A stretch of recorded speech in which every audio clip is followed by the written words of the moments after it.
Here's up everyone, it's Mugen here, and today I want to talk about the Dragon Quest VII Reimagined demo that Square Enix had put out about a couple of weeks ago. I finally had time to actually sit down and give the demo a try, and I want to give you my impressions, my thoughts and opinions on it, and whether or not that I really want to fully commit when it comes out around the first week of February, which I believe is February 5th. So, before we dive into the video, make sure you hit the subscribe button, notification bell for more RPG news and discussions here on this channel. So, let's dive right into it. For starters, the platform of choice I decided to go with was with the Nintendo Switch 2 of Dragon Quest VII Reimagined demo. It's for the simple fact is that when it comes to the Nintendo Switch 2, lately I've been trying the game in handheld mode, because if you guys don't know, I'm more of a docked Nintendo Switch player. I love playing my games on my television screen, so I'm not really a mobile guy. But lately, especially during the holidays that just passed in 2025, I've been sitting down more playing in handheld mode and been having a good time with it. So I definitely wanted to see how Dragon Quest VII Reimagined runs on the Nintendo Switch 2, and I must say that I am very, very impressed. Even while it's in handheld mode, it runs really, really well, and then especially when it's docked, 60 frames per second, the visuals are really, really good. So yes, this definitely will be the platform of choice if I decide to want to fully commit into actually playing Dragon Quest VII Reimagined moving forward. Now, before we actually even get down to my impressions of this demo itself, I also want to share some of my history, a brief history of my relationship with Dragon Quest. For starters, I'm not really a Dragon Quest fan. I never was, because especially back in the day growing up, I was more of a Square fan rather than an Enix fan. Despite that, Enix had Star Ocean and many other titles that I did enjoy, I was more of that Final Fantasy kid at the time, opposed of being that Dragon Quest kid. So I was Final Fantasy all the way, but that began to change, especially when it comes to my taste and the things that I'm curious about and really want to get a try. So you would say that I was actually able to get a soft introduction into Dragon Quest, stepping into, surprisingly, the spin-off games, starting with Dragon Quest Heroes 2, which was an amazing game. Enjoyed every last bit of it, and I actually did a review on my Mugen channel, which I'll do a re-upload here if you guys are interested in hearing my thoughts and opinions on it. And then next, surprisingly, Dragon Quest Builders. And I'm not really a building simulator type of guy when it comes to games like Minecraft and things like that, but because it had the Dragon Quest DNA injected into it, it gave me that sense to say, hey, let's give it a try and see what it's about. And because of that, it just struck my curiosity, which then led me to get Dragon Quest XI, which is still in the plastic. I haven't opened it yet, but that's pretty much my brief history. And now that this demo has been released, I definitely wanted to give it a try.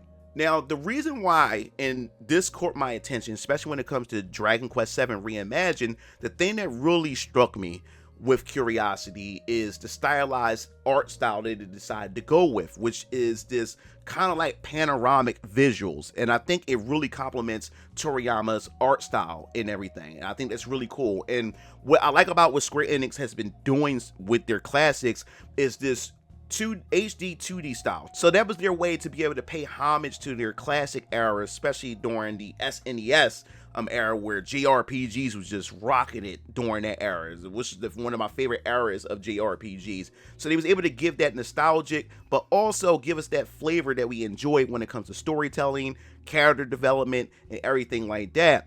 But it seems like with Dragon Quest VII Reimagined, they decided to take things up another level, another evolution of paying homage to the classic titles with this panoramic style. Especially when you look at most of the JRPGs of the PlayStation 1 era, you had that panoramic view in some sense, and they upgraded it, which really, really looks cool, and it fits Dragon Quest VII all the way. So I was already hooked in on this. And the fact is that Dragon Quest VII was one of the first Dragon Quest games that I've seen growing up during that era on the PS1. The fact that they decided to go with that with this game, it just made sense for me to actually want to take this opportunity to actually dive in.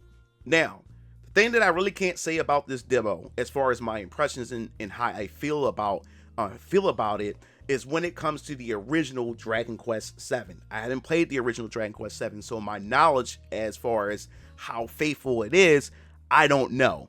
Now, the fact is that it has reimagined instead of remake on it. If it's a reimagine, I would assume that there will be some changes. I mean, changes to the original game. And I talked about this a lot when it comes to Final Fantasy VII Remake and everything like that. But I digress. So I don't really know much about it. So me going in, I'm going in with a clear mind and just playing it for what I see. Now, the first thing that really grabbed me when I first started up the demo, and I said it before, is not just the visuals and the art style, but also, man, that panoramic view in the locations itself.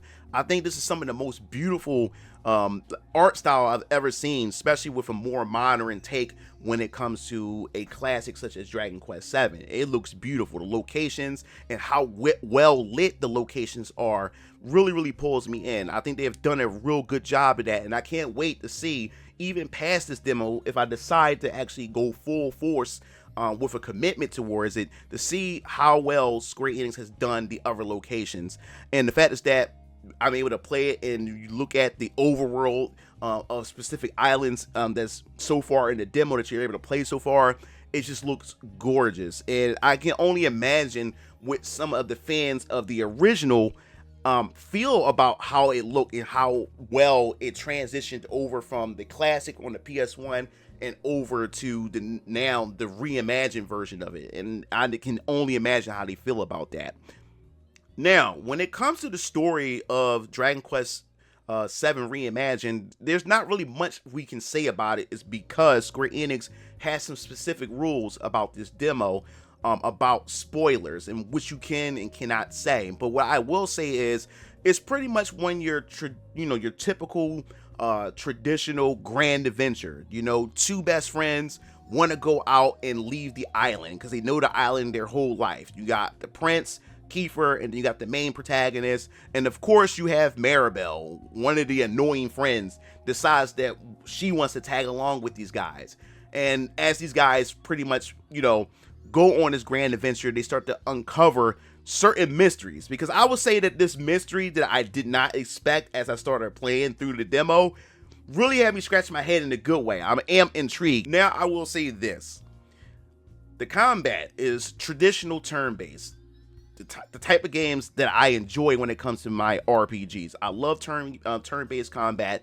So if you're familiar with turn-based combat, it's very straightforward. You got your character. When their turn come up, you make your commands and you press the button and they perform the commands. Now, like I said before, since I play Final Fantasy, I'm more familiar with the names of the spells in Final Fantasy, and it's kind of like I gotta get used to the spell conventions and the namings in the Dragon Quest game. Now, I will say this: there's one caveat or one annoyance about the Dragon Quest turn-based combat, and what that is, and it's very simple. It's just really, but it really annoys me, and that's when you pick a command. When you pick a command like attack or you go to magic and stuff, when that character turn comes back, it stays at that same exact command that you issued before. Now, I play a lot of JRPGs, especially, like I said, Final Fantasy. Normally, when you typically make a command, when your character turns come back up again, it normally resets back to your traditional position, which is normally attack or whatever. And I caught myself during combat to where I would, perform a magic spell, and the next time I wanted to do attack, the next time the character comes back along. But since my last attack or my last command was magic, when I mashing the button just to assuming that it resets back to attack because where my mind frame is at, it actually goes back to what my last command was, which was magic. So I go back and I cast that same spell when I clearly wasn't trying to, because I was under the assumption that it will reset back to attack, and it doesn't do that. So I have to pretty much reorganize or retool myself when it comes to that. I have to now take my time and remember that the last command that I made will be the command that will be there once again once that character turn reappears. So I have to keep that in mind. So I was making a couple of mistakes healing people when I wasn't trying to heal, so I'm wasting magic points and I'm casting spells that I didn't want to cast and everything because of that. So I have to keep that in mind. But overall, it's a traditional turn-based combat system, and also the characters can pretty much equip almost the same kind of weapons. You start off with your basic stick or pole, and then it drives off, it dips off into swords, shields. Some people can have daggers and everything like that. So as far as a class system, there typically isn't a class, but there is a class because certain characters have specific type of magics like buffs, attacks, healing and things like that. But as far as weapons are concerned, they can pretty much equip similar weapons, but they do branch off into other specific weapons tailored to that character, which is pretty interesting. But overall, yes, it's typical turn-based, which I enjoy, so I have no issues there. I don't know how people who aren't into turn-based or are curious about turn-based, how they would feel about the combat system here.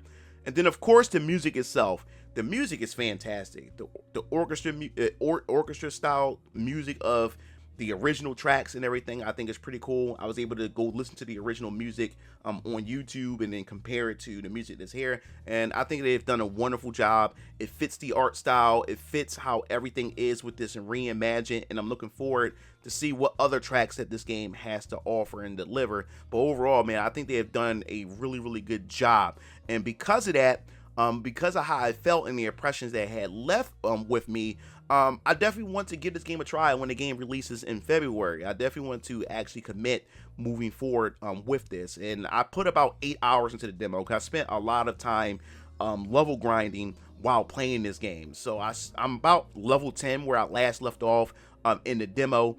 And of course, with these demos that Square Enix put out, you're able to save your progress and carry over once the original game come out. And I love the fact that they're doing these demos is for the fact it shows that Square Enix does have confidence in their titles, especially when it comes to their remakes and when it comes to their HD 2D classics and IPs that they're putting out there, that they're giving players to actually play the demo and even give feedback on it. So it shows that they're confident. They're not afraid to have players try it, and if they don't like it, you know, they move on to something. They'll move away and decide not to purchase it.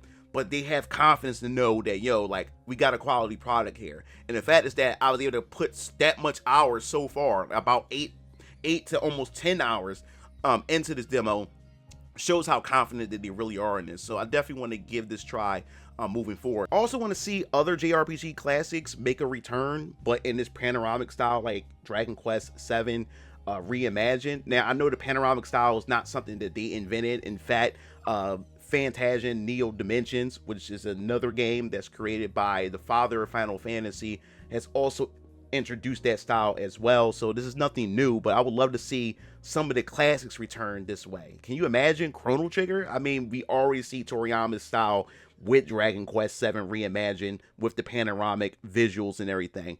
I'd love to see a potential Chrono Trigger remake in this style. I think it'd be awesome, and I would love to see what you guys think about that as well. Well, Chrono Trigger looks really awesome in this style if they decide to go that way. And I also would like to know from you guys as well, what other Square Enix titles would you love to see in this type of style, especially when it comes to their classics. So if you're a person who has a Nintendo Switch or curious about it, I would say give it a try on the Nintendo Switch if this is something that you want to try out, especially if you're a person that play like more so action-based games or action RPGs and want to see what it was like to play some of the classic turn-based RPGs. I think you should definitely give it a try on the Nintendo Switch, try the demo out and see if it suits you. And I'm telling you right now, I really enjoyed it and I'm looking forward to actually playing it. But I definitely want to hear your thoughts in the comment sections below.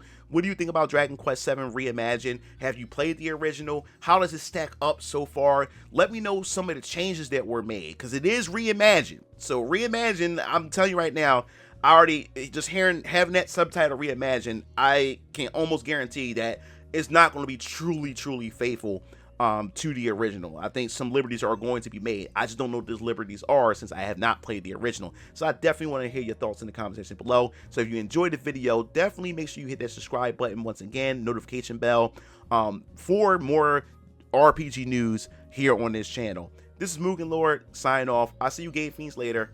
Peace out.